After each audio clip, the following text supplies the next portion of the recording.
How can the United States government let a veteran who has fought for this nation to be homeless? Homeless and veteran, they're not supposed to go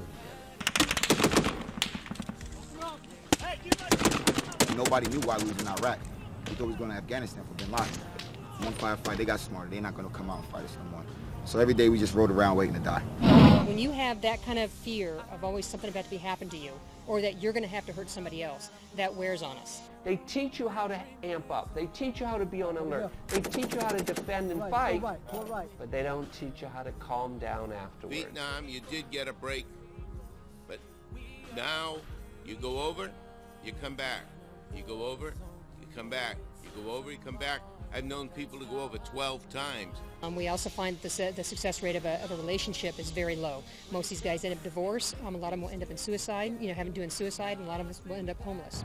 It's 100% better than living out under a bridge on a cardboard box, especially when it's cold and raining.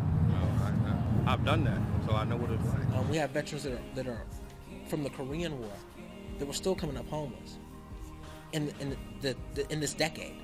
In the decade that just passed. So the problem with the homelessness is not so much that they're just homeless because they want to be. It's because they didn't get the right care, or no one took the time to find out what it was that was wrong with them or address the issue. We're starting to break down those barriers that are keeping our hardest to serve out of housing with like our housing first approaches in the community. So, and then of course our overall mission is to end homelessness among veterans by 2015. They don't have time to transition, recovering from their first deployment. Before they know it, they're getting sent over for a second deployment. Then they come back, and then they don't have time to transition again. Then they're getting deployed again. So that sets them up more for failure as far as transitioning. It sets them up more for PTSD. That made them feel. So let's take us. We in combat. We getting live ammunition round shot at us. Seeing your buddy shot in the head, chest laying open, guts hanging open, and you're a young guy, how do you think that would make you feel?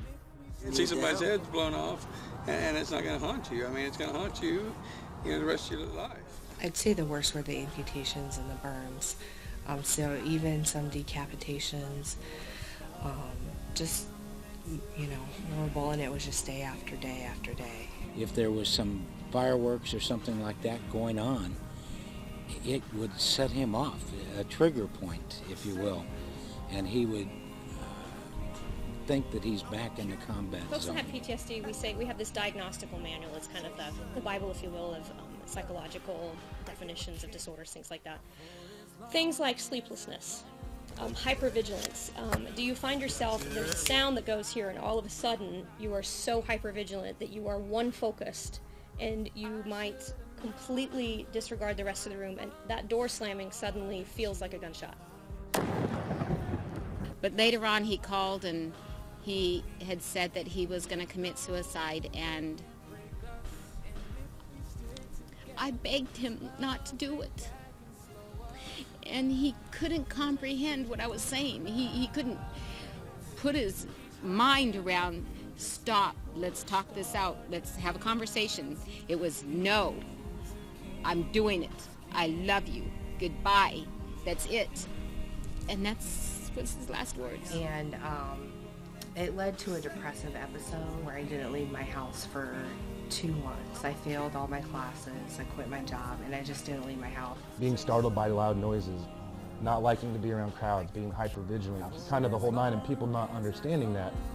And how are you going to get through all of that anxiety? Most people, they'll either drink, smoke pot, or use the opiates that they're getting from the VA because, they'll get a lot of medication when you go to the VA the first time, especially if you're going in for psychological problems.